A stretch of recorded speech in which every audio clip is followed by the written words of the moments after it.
నమస్తే, నా పేరు తేజస్విని. BCN న్యూస్ కి స్వాగతం. ముందుగా ముఖ్యాంశాలు. నర్సాపురం మండలం తూర్పు తాళ్లు గణేష్ నిమజ్జనంలో అపశృతి, ట్రాక్టర్ బోల్తాపడి 4 మృతి, మరో 6 తీవ్ర గాయాలు. నెల్లూరు జగదీష్ నగర్ లో ఎన్టీఆర్ సుజల తాగునీటి పథకాన్ని ప్రారంభించిన మంత్రి నారాయణ, నగర ప్రజలకు ₹2కు 20 లీటర్ల మంచినీటిని అందించడమే లక్ష్యమని స్పష్టీకరణ.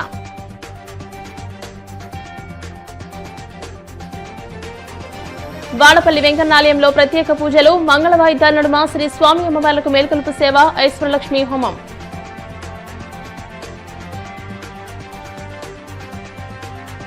కేరళలో ఎంపీ మెరిట్ అవార్డుల కార్యక్రమంలో పాల్గొన్న తెలంగాణ సీఎం రేవంత్ రెడ్డి 2029లో రాహుల్ గాంధీని ప్రధానిని చేయాలని యువతకు పిలుపు. పశ్చిమ గోదావరి జిల్లా నర్సాపురం మండలం తూర్పు తాళ్లు గ్రామంలో వినాయక చవితి ఊరేగింపులో అపశృతి చోటు చేసుకుంది. గణేష్ విగ్రహంతో ఉన్న ట్రాక్టర్ ఉత్సాహంతో డాన్సులు వేస్తున్న జనంపైకి దూసుకుపోవడంతో 4 మృత్యువాత పడ్డారు. మరో 6 తీవ్ర గాయాలయ్యాయి. మృతులను తూర్పు గ్రామానికి చెందిన తిరుమల నరసింహమూర్తి, మురళి, కడియం దినేష్, ఈమన సూర్యనారాయణగా గుర్తించారు. క్షతగాతులను నర్సాపురంలోని ఓ ప్రైవేట్ ఆసుపత్రికి తరలించారు. ప్రమాద విషయం తెలిసిన వెంటనే ప్రభుత్వ విప్ నాయకర్, జిల్లా కలెక్టర్ నాగరాణి, ఎస్పీ నయీం అస్మి, డీఎస్పీ శ్రీవేద, కాపు కార్పొరేషన్ చైర్మన్ కొత్తపల్లి సుబ్బారాయుడులు ప్రభుత్వ ఆసుపత్రికి వచ్చి మృతదేహాలను సందర్శించి వారి కుటుంబాలను ఓదార్చారు. అనంతరం కలెక్టర్ మీడియాతో మాట్లాడుతూ బాధిత కుటుంబాలను అన్ని విధాలా ఆదుకుంటామని అన్నారు. ఇప్పటికే ప్రభుత్వానికి నివేదించామని తెలియజేశారు. ఎస్పీ మాట్లాడుతూ నిమజ్జనాల్లో ఇటువంటి సంఘటనలు పునరావృతం కాకుండా పటిష్ట చర్యలు తీసుకుంటామని అన్నారు.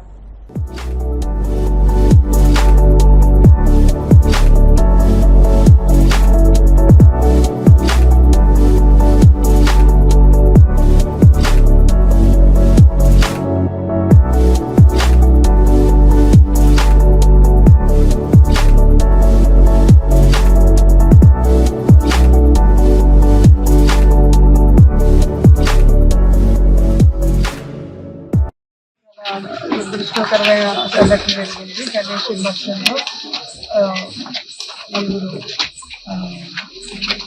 అందులో ఒక చిన్న పిల్లవాడు, 9 వయసు పిల్లవాడు, ఒక పెద్ద ఆయన 58 సంవత్సరాల వయసు, ఇద్దరు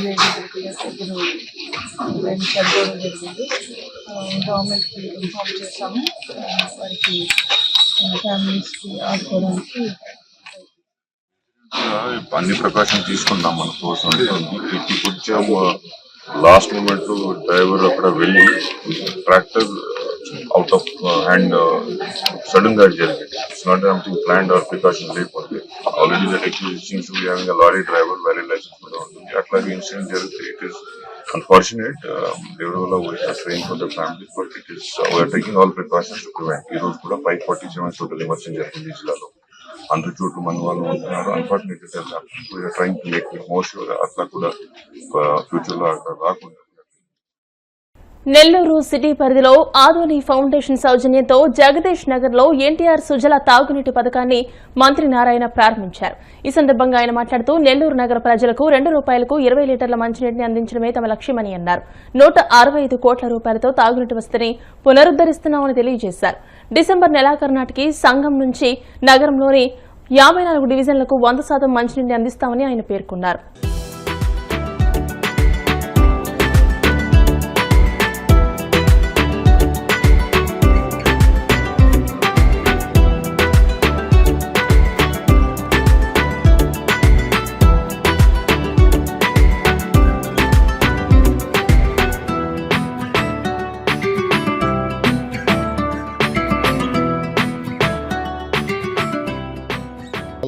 లోనే ఈ ఎన్టీఆర్ సుజల పథకం తీసుకురావటం 6 లక్షల రోజుకి 6 లక్షల యూనిట్ లీటర్లు 6 లక్షల లీటర్లు నెల్లూరు కార్పొరేషన్ లో ప్రజలకు ఇవ్వాలనే ఉద్దేశంతో 6 మదర్ ప్లాంట్లు, దాదాపు 120 లాంటి ప్లాంట్లు, చిన్న ప్లాంట్లు పెట్టాలని ఆ రోజు నిర్ణయించడం. 2,75,00,000 ఖర్చు పెట్టాం. ఆ రోజు మేయర్ గారే, ఇక్కడ మున్సిపల్ కార్పొరేషన్ మేయర్ అజీజ్ గారే. కానీ గత ప్రభుత్వం వారి యొక్క అరాచక పాలన అంటారా, లేకుంటే నెగటివ్ మైండా, లేకుంటే ప్రజలకు చేయకూడదా, లేదంటే ప్రజలను ఇబ్బంది పెట్టాలా అనే ఉద్దేశం తెలియదు. కానీ వాటిలన్నింటినీ ఆపేసింది. ఎందుకు ఆపేసింది ఎవరో తెలీదు. అన్నా క్యాంటీన్స్ ఎందుకు ఆపేసి తెలీదు. రోజుకు 2,25,000 మంది చక్కగా భోంచేస్తుంటే కేవలం 5 రూపాయలకి చక్కటి భోజనం అది ఆపేస్తుంది. 204 అన్నా క్యాంటీన్స్ ఎందుకు ఆపేస్తారో తెలియదు. చక్కగా వాటర్, డ్రింకింగ్ వాటర్ నెల్లూరులో 6 లక్షల లీటర్లు పర్ డే ఇచ్చే విధంగా ఆ రోజు డిజైన్ చేసి ప్యాకప్ చేస్తే వాటిని ఆపేశారు. ఎందుకు ఆపేశారో కూడా తెలియదు. అసలు మాకు అర్థం కావట్లేదు ఎందుకు ఆపేశారు. అంటే ఒక ప్రభుత్వం చేసింది మరొక ప్రభుత్వం చేయకూడదని రూల్ ఏమైనా పెట్టుకున్నారో తెలియదు. ఏదేమైనప్పటికీ ఈరోజు నెల్లూరు సిటీ అండ్ రూరల్ రెండిట్లో చేస్తున్నాం. ఫస్ట్ నెల్లూరు సిటీకి తీసుకుంటే మొత్తం 60 ప్లాంట్లు ఇట్లాంటి చిన్న ప్లాంట్లు వస్తున్నాయి. 3 మదర్ ప్లాంట్స్. ఒక్కొక్క ప్లాంట్ లో 1,00,000 లీటర్ల వాటర్ పర్ డే ప్రొడ్యూస్ అవుతుంది. 3 లక్షల వాటర్లు. ఇది కేవలం 2 రూపాయలకే 20 లీటర్లు. ఆ రోజు డిజైన్ చేసింది కూడా 2 రూపాయలకే 20 లీటర్లు. ఇప్పుడు కూడా అదే. అయితే చాలా మంది సార్ 5 రూపాయలు పెట్టండి సార్ 20 లీటర్లు పెంచమన్నారు. నేను పెంచొద్దన్నా. ఆ రోజు మాట ఇచ్చాం, మొదలు పెట్టాం ప్రజలకి. గత ప్రభుత్వం నెగ్లెక్ట్ చేసింది. అయినా మనం తిరిగి ప్రజలు మనం ఎన్నుకున్నారు. ఎన్నుకున్నప్పుడు మాట తప్పకూడదు. 2014-19లో మనం ఏదైతే మాట ఇచ్చామో తూచా తప్పకుండా చేయాలనే ఉద్దేశంతో అధికారులకు ఆదేశించాను. 2 రూపాయలకి 20 లీటర్లు ఇవ్వని ఈరోజు యాక్చువల్గా ఇక్కడ ఇనాగ్రేట్ చేస్తే రియల్ ఐఎమ్ వెరీ హ్యాపీ. మొత్తం ఇంతవరకు 60 ప్లాంట్లలో 10 ప్లాంట్ ఇనాగ్రేషన్ చేస్తాం.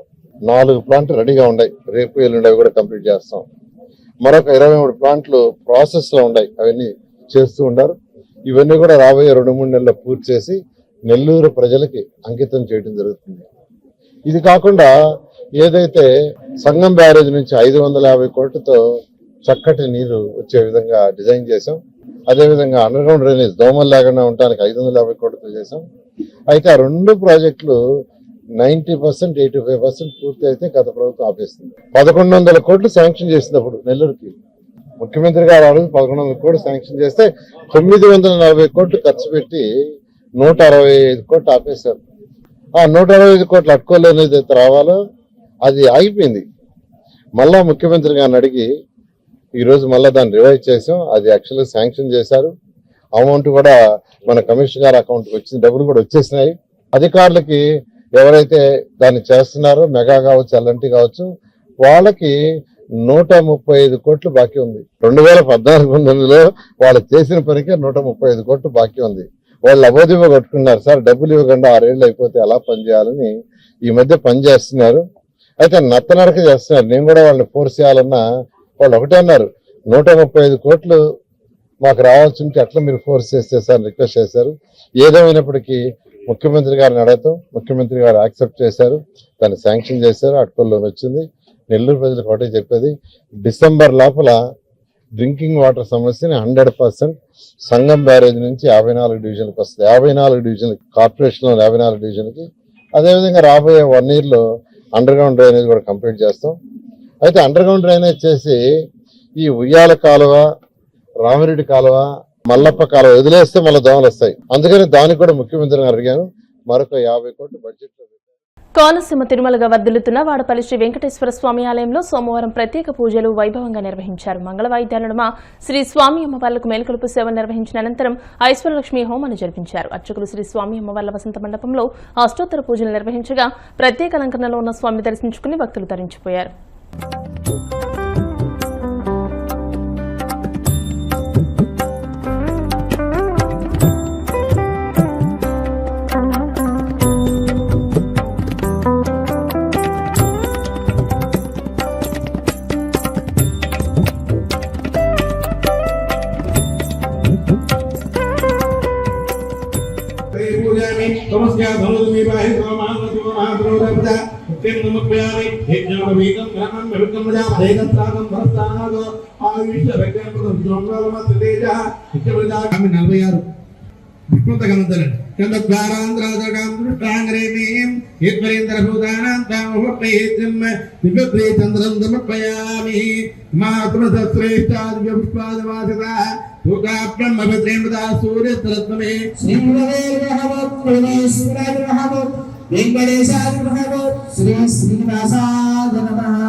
స్వామి యొక్క నిత్య వక్షస్థల నివాసి పరధాన్యాభివృద్ధి కలిగినటువంటి ఆ శ్రీదేవి హృదయాన్ని ఇప్పుడు ప్రసన్నం చేసుకోవడానికి విష్ణువక్షస్థల స్థిరా నిర్వాహం, విష్ణుభక్తి రామం, ప్రసన్నాక్షి రామం, నారాయణం గబరాద్రరామం గాంతాద్రరామం గాభాక్షిరామం రఘురామం భువనేశ్వర్యై నమో నమః ఓం శ్రీ రామకృష్ణే నమః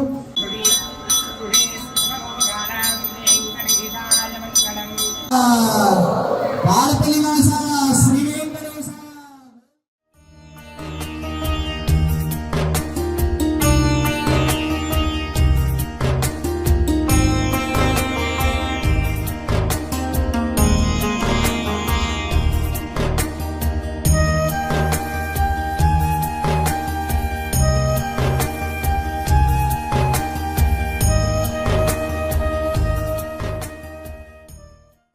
సమస్త జీవకోటి సుభిక్షంగా జీవించేందుకు మానవాళి జీవన విధానానికి వేదమే ప్రామాణికమని గొల్లపల్లి దత్తాత్రేయ గణపాటి పేర్కొన్నారు. బ్రహ్మశ్రీ రాణి హయగ్రీవ అవధాని వేదశాస్త్ర పరిషత్ 14వ వార్షిక వేద సభ కోనసీమ జిల్లా ఇందుపల్లి అరవగరువులో నిర్వహించారు. తిరుమల తిరుపతి దేవస్థానం సౌజన్యంతో శ్రీ బాలభక్త గణపతి మందిరంలో నిర్వహించిన వేద సభకు తొలుత టీకే విశ్వనాథ్ వేద పండితులకు స్వాగతం పలికారు. అనంతరం జరిగిన వేద సభలో దువ్వూరి సూర్యప్రకాశ సోమయాజులు మాట్లాడుతూ మానవులు సమస్త జీవకోటి కోసం ఆచరించాల్సిన ఆచారాలు కర్మకాండల గురించి వేదాల్లో వివరించిన విధానాన్ని తెలియజేశారు.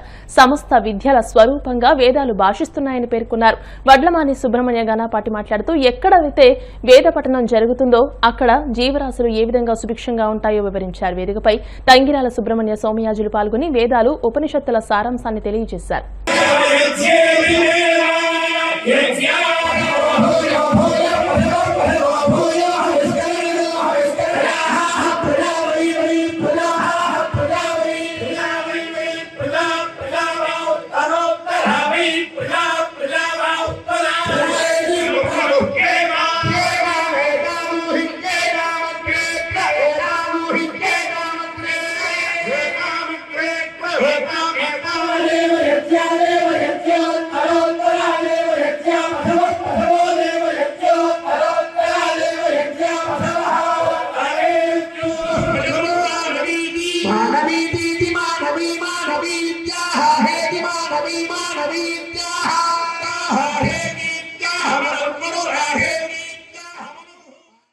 ఇప్పుడు కాసేపు ప్రకటనలు.